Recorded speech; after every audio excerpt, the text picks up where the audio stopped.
Good morning student. Class 12th का first lesson अभिव्यक्ति और माध्यम का हमारा बेटा विभिन्न माध्यमों के लेखन।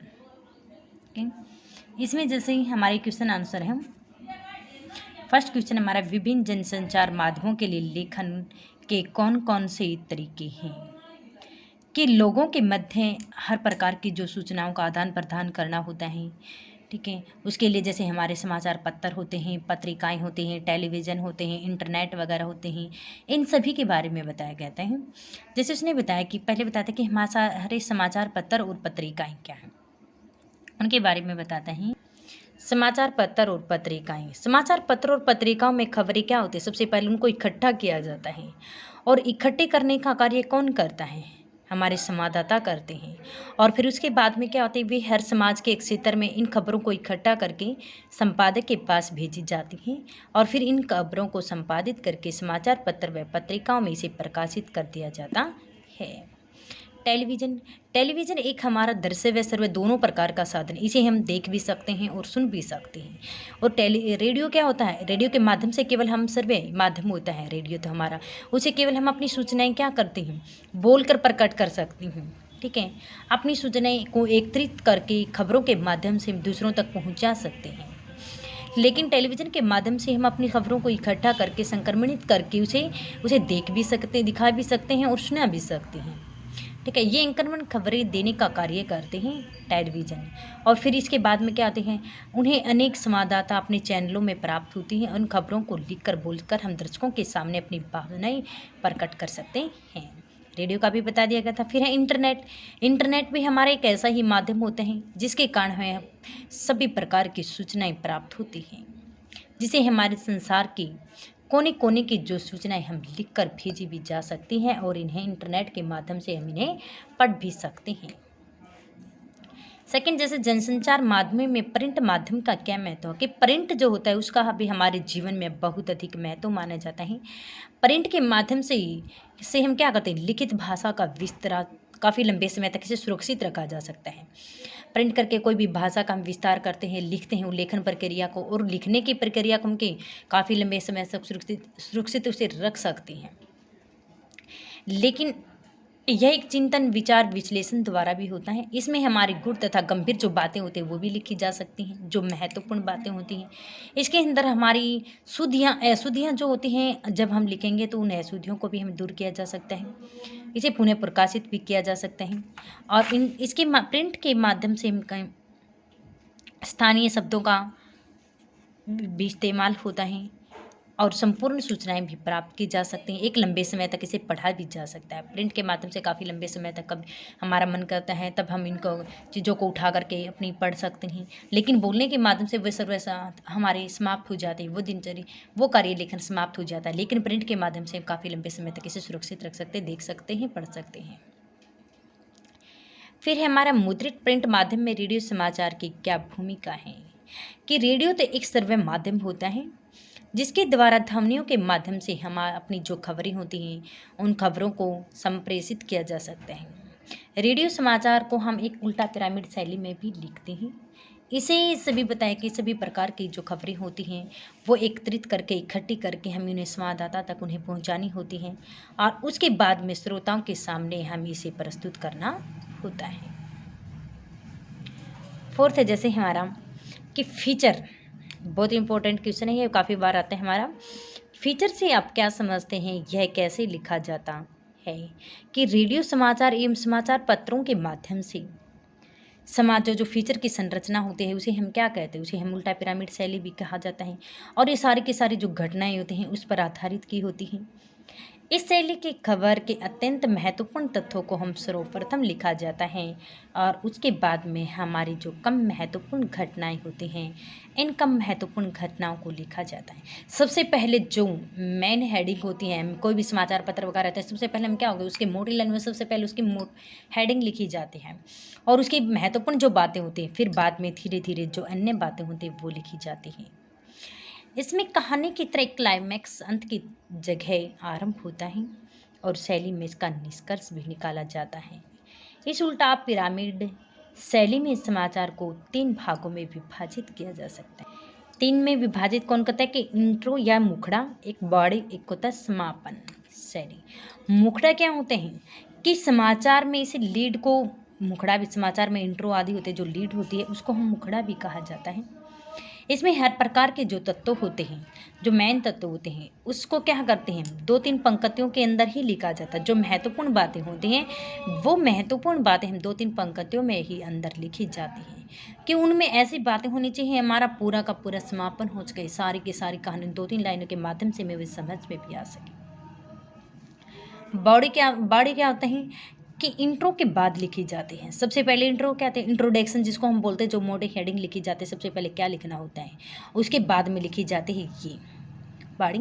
इसके समाचार के विस्तृत तत्वों को हम अवरोही क्रम में लिखा जाता है। फिर इसके बाद में हमारा थर्ड आता है समापन। ठीक है, थर्ड आता है हमारा क्या, समापन, कि उल्टा पिरामिड शैली में कोई अंत नहीं होता है। आवश्यकता अनुसार इसे अपने स्थान की कमी को देखते हुए अपनी पंक्तियों को काट पीट कर उसे छोटा करके आधी लिखा जाता है, जिससे हमारा जो समापन होता है, समाचार जो होते हैं, पत्र पत्रिकाएं होते हैं, उन समाचार पत्रों का और पत्र पत्रिकाओं का हमारा समापन हो सके, वो चीज़ इसके अंदर लिखी जाती हैं। फिर अगला है कि रेडियो टेलीविज़न का संचार माध्यम में क्या महत्व है, या संचार माध्यमों में दूरदर्शन की भूमिका का वर्णन कीजिए। कि टेलीविज़न का जनसंचार माध्यम में विशेष महत्व होता है, जो इस प्रकार है कि टेलीविज़न क्या होता है, हमारा जनसंचार का दृश्य श्रव्य साधन होता है। टेलीविज़न तो दृश्य और श्रव्य होता है। इसे हम अभी बताया गया था, एक क्वेश्चन आया था हमारे कि विभिन्न जनसंचार माध्यम में लेखन के कौन कौन से तरीके अपनाए हैं, उसमें बताया गया टेलीविज़न का है, रेडियो का है, इंटरनेट है, पत्र पत्रिकाएं आदि का बताया गया था। तो वे कहते हैं कि रेडियो टेलीविज़न तो हमारा, जिसे हम देख भी सकते हैं, सुन भी सकते हैं, इसके माध्यम से इसके द्वारा हम खबरों को देख सकते हैं, सुन भी सकते हैं। इसमें समाचार देने के साथ साथ अपने हर प्रकार के दृश्य भी दिखाए जाते हैं, और इसे क्या होता है कम से कम शब्दों में और अधिक से अधिक जो समाचार पत्र होते हैं उनको प्रस्तुत भी किया जा सकता है। इसके द्वारा खबरों के साथ साथ उनके प्रमाण भी प्रस्तुत कर दिए जाते हैं इनके माध्यम से, और मुख्य समाचार को पढ़ा भी जा सकता है, इसे संबंधित प्रस्तुत किया जाता है, और इनके द्वारा घटनाओं का सीधा प्रसारण भी दर्शकों के ऊपर पड़ता है।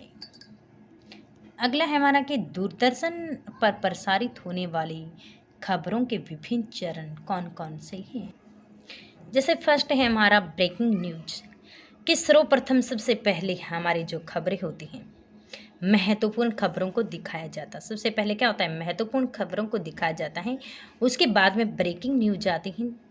ठीक है, महत्वपूर्ण खबरें दिखाई जाती हैं, नजर आती हैं, उसे हम क्या कहते हैं, ब्रेकिंग न्यूज कहते हैं। वह कम से कम शब्दों में और स्पष्ट पूरी की पूरी बात को हम दर्शकों के सामने अपनी बात को स्पष्ट कर सकते हैं।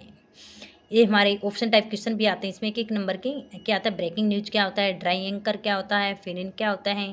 ठीक है, फिर इसके बाद में है हमारा ड्राई एंकर। ड्राई एंकर क्या होता है कि इस एंकर में खबरों के बारे में दर्शकों को कब, कहाँ, कैसे घटित घटनाएं होती हैं, वो सीधे के सीधे दर्शकों तक पहुंचाई जाती हैं। कि खबर के दर्शक ने आने पर एक तो एंकर दर्शकों को पहुंचाना, मिली जो जानकारी होती है उसे हम ड्राई एंकर कहते हैं।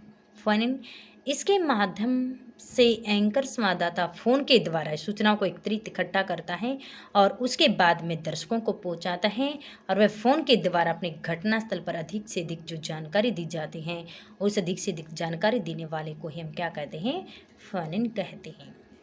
एंकर विजुअल, घटना के दृश्य मिलने पर हमें खबर लिखी जाती है। इस खबर का आरंभ में प्रारंभिक सूचना होता है, हर प्रकार के विषयों पर प्राप्त आदि प्रस्तुत भी किए जाते हैं। लाइव, लाइव होता है जो सीधा प्रसारण होता है, वो हमारा लाइव होता है। दूरदर्शन के द्वारा घटना के दृश्य को उसी समय दर्शकों तक सीधे प्रसारित करना, ठीक है, वो हमारा लाइव कहलाता है। एंकर पैकेज, इसके माध्यम से किसी भी समाचार को संपूर्णता के माध्यम से प्रस्तुत करना हमारा पैकेज कहलाता है। हर प्रकार की सूचनाएं एकत्रित व घटनाएं भी की जाती हैं। तो इसमें जनसंचार माध्यम क्या होता है, रेडियो का क्या होता है, ड्राइंग कर, फैन इन, तो ये साथ साथ में हमारे जैसे ऑप्शन टाइप जो क्वेश्चन आते हैं वो भी साथ में करने हैं।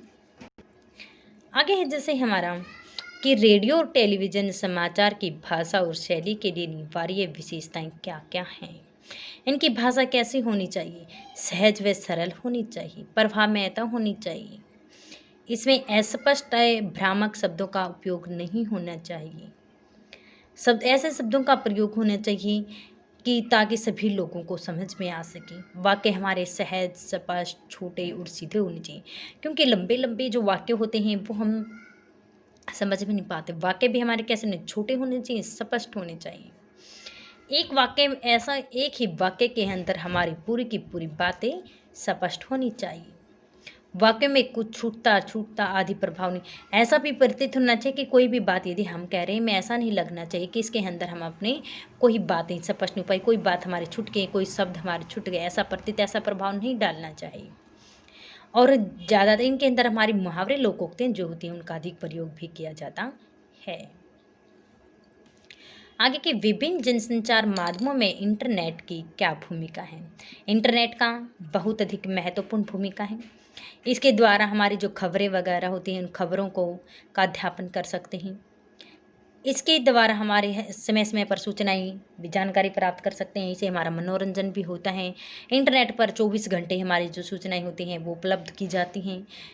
कुछ क्षणों में हम अपने घर बैठे बैठे संसार की पूरी जानकारी के बारे में पता कर सकते हैं। एक पल के अंदर ही पूरी संसार की सभी खबरों को देख सकते हैं, पढ़ सकते हैं, सुन सकते हैं। और इसके द्वारा एक खबर को एक स्थान से दूसरे स्थान पर ईमेल की सहायता से भेजा भी जा सकता है। तो इंटरनेट का तो हमारे जीवन में बहुत अधिक महत्व माना जाता है।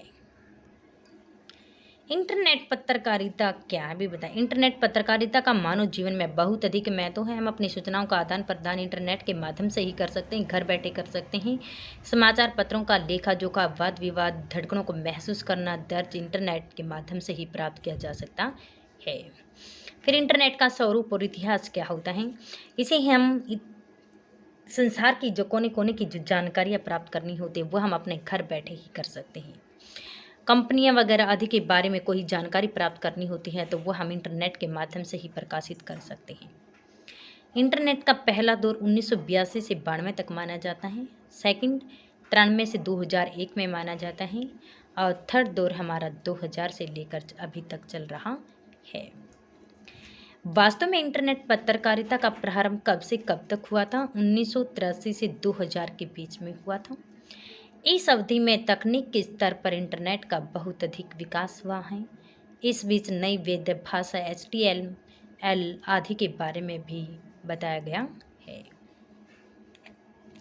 भारत में इंटरनेट पत्रकारिता विषय पर प्रकाश डालिए कि भारत में अभी बताया था, भारत में दूसरा दौर था जो 1993 से 2000 भी माना जाता है, कि भारत में इंटरनेट का आरंभ 1993 ही माना जाता है। यहाँ इस क्षेत्र की में हर पर अनेक प्रयोग भी किए गए हैं। सन 2003 से लेकर के इसका दूसरा दौर .com तूफान आया जल्दी से निकल गया था। आज पत्रकारिता में Times, Indian Express, Hindu Tribune, Pioneer, Zee News, Aaj Tak आदि हैं माने जाते हैं। अगला है हमारा कि हिंदी नेट संसार पर टिप्पणी कीजिए। हिंदी नेट पत्रकारिता का आरंभ वेब दुनिया के साथ शुरू हुआ था।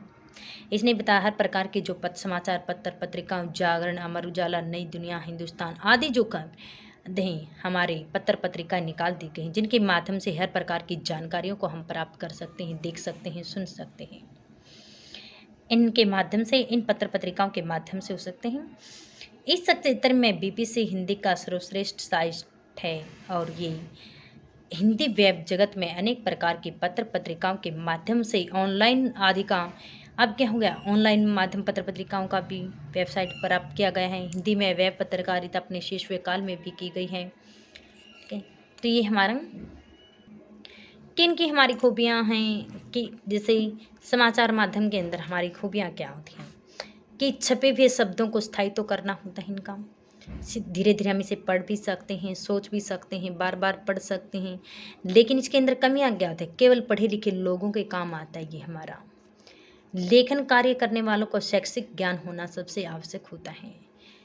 ठीक है, इनकी गलतियां भी सुधारनी होती हैं, तुरंत घटनाएं की जाती हैं। रेडियो के अंदर क्या सर्वे माध्यम होता है, श्रोताओं को साक्षर करना आवश्यक होता है, उनके शब्दों के संगीत किया जाता है, दूर बैठे लेट कर सुनकर आदि भी चीज कर सकते हैं। लेकिन कमियां इसके अंदर क्या है, कार्यक्रम आरंभ से ही सुनना पड़ता है, समझने के लिए शब्दकोश का प्रयोग नहीं कर सकते हैं, प्रसारण प्रतीक्षा आदि भी करनी पड़ती है।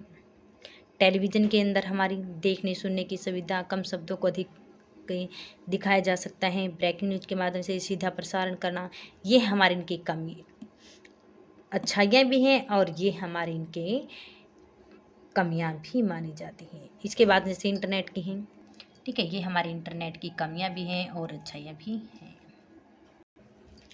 तो हमारा फर्स्ट लेसन आज कंप्लीट हो चुका है अभिव्यक्ति माध्यम का, ये राइट प्लस लर्न।